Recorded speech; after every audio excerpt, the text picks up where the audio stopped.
ಭಾರತೀಯರು ಆಚರಿಸುವ ಪ್ರತಿಯೊಂದು ಹಬ್ಬ ಆಚರಣೆಗೂ ಅದರದೇ ಆದ ಒಂದು ಹಿನ್ನೆಲೆ ಇರುತ್ತೆ. ಪುರಾಣದಲ್ಲಿ ಅಮರವಾಗಿರುವ ಶಕ್ತಿಯ ಹಿಂದೆ ಗತಕಾಲದ ಕಥೆ ಅಡಗಿರುತ್ತೆ. ಹೌದು, ಭಾರತೀಯ ಸಂಪ್ರದಾಯದಲ್ಲಿ ಮಹಾಶಿವರಾತ್ರಿ ಆಚರಣೆಗೂ ತನ್ನದೇ ಆದ ಹಿನ್ನೆಲೆ ಇದೆ. ಅನೇಕ ದಂತ ಕಥೆಗಳು ಅಡಗಿವೆ. ಹಾಗಾದ್ರೆ ಮಹಾಶಿವರಾತ್ರಿಯ ಹಿನ್ನೆಲೆ ಏನು? ಮಹಾಶಿವರಾತ್ರಿಯ ಬಗ್ಗೆ ಯಾವ ಪುರಾಣ ಏನು ಹೇಳುತ್ತೆ? ಮಹಾಶಿವನ ಪೂಜೆಗೆ ಪ್ರಾಶಸ್ತ್ಯವಾದ ಕಾಲ ಯಾವುದು? ಈ ಎಲ್ಲಾ ವಿಚಾರಗಳ ಬಗ್ಗೆ ಚುಟುಕಾಗಿ ಹೇಳ್ತೀನಿ ಕೇಳಿ.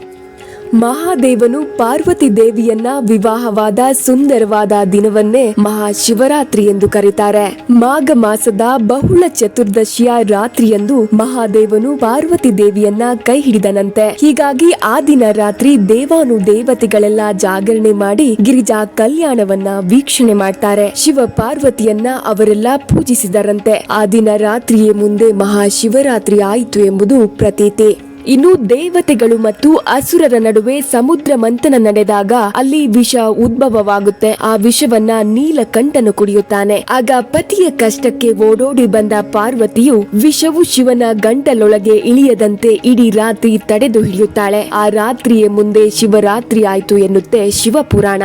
ಜೊತೆಗೆ ಇನ್ನೊಂದು ಪುರಾಣ ಹೇಳುತ್ತೆ, ಭಗೀರಥನ ತಪಸ್ಸಿಗೆ ಮೆಚ್ಚಿ ಇಳೆಗೆ ಇಳಿದು ಬಂದ ಗಂಗೆಯನ್ನ ಆ ಶಿವನು ತನ್ನ ಜೊತೆಯಲ್ಲಿ ತುಂಬಿಕೊಳ್ತಾನೆ. ಇದರಿಂದಾಗಿ ವಿಚಲಿತನಾದ ಭಗೀರಥನು ಗಂಗೆಯನ್ನ ದರೆಗಿಳಿಸುವಂತೆ ಶಿವನನ್ನ ಕುರಿತು ಪ್ರಾರ್ಥನೆ ಮಾಡ್ತಾನೆ. ಭಗೀರಥನ ಭಕ್ತಿಗೆ ಮೆಚ್ಚಿದ ಕರುಣಾಕರ ಆಕೆಯನ್ನ ಭೂಮಿಗೆ ಹರಿದು ಬಿಡ್ತಾನೆ. ಆ ದಿನವೇ ಶಿವರಾತ್ರಿ ಆಗುತ್ತೆ. ಇನ್ನು ವಿಷ್ಣು ಪುರಾಣ ಮಹಾಶಿವರಾತ್ರಿಯ ಬಗ್ಗೆ ಈ ರೀತಿಯಾಗಿ ಹೇಳುತ್ತೆ, ಒಮ್ಮೆ ಶಿವನ ಆದಿ ಮತ್ತು ಅಂತ್ಯವನ್ನ ಹುಡುಕಲು ಮಹಾವಿಷ್ಣು ಮತ್ತು ಬ್ರಹ್ಮದೇವ ಒಟ್ಟಾಗಿ ಹೊರಡ್ತಾರೆ. ಆ ದಿನ ಶಿವನನ್ನ ಹುಡುಕಲು ಹೊರಟಂತ ಅವರಿಬ್ಬರಿಗೆ ಮಹಾದೇವನು ಲಿಂಗ ಸ್ವರೂಪಿಯಾಗಿ ದರ್ಶನವನ್ನ ನೀಡ್ತಾನೆ. ಶಿವನು ದರ್ಶನವನ್ನ ನೀಡಿದ ಆ ರಾತ್ರಿಯೇ ಮುಂದೆ ಮಹಾಶಿವರಾತ್ರಿ ಆಯ್ತು ಎಂದು ಉಲ್ಲೇಖಿಸಲಾಗಿದೆ. ಇನ್ನು ಮಹಾದೇವನನ್ನ ಪೂಜಿಸಲು ಶಿವರಾತ್ರಿ ಅತ್ಯಂತ ಪ್ರಾಶಸ್ತ್ಯವಾದ ಸಮಯ. ಆ ದಿನ ರಾತ್ರಿಯಲ್ಲಿ ಮೋಡಗಳಿಲ್ಲದ ಶುಭ್ರವಾದ ಆಕಾಶ, ಮಂಗಳಕರನಾದ ಶುಭ್ರನಾದ ಚಂದ್ರ, ಸ್ಫೂರ್ತಿ ಹುಟ್ಟಿಸುವ ಸಂವೇದನಾಶೀಲ ವಾತಾವರಣವನ್ನ ಕಾಣಬಹುದು. ಈ ಪರ್ವಕಾಲ ಪೂಜೆಗೆ ಅತ್ಯಂತ ಪ್ರಾಶಸ್ತ್ಯವಾದ ಸಮಯವಾಗಿದ್ದು, ಅಂದು ಈಶ್ವರನ ಆರಾಧನೆಯನ್ನ ಮಾಡಿದ್ರೆ ನಮ್ಮೆಲ್ಲ ಕಷ್ಟ ಕರ್ಮಗಳು ಪರಿಹಾರವಾಗಿ ಸುಖ ಪ್ರಾಪ್ತಿಯಾಗತ್ತೆ ಎಂದು ಸ್ಕಂದ ಪುರಾಣದಲ್ಲಿ ಉಲ್ಲೇಖ ಮಾಡಲಾಗಿದೆ.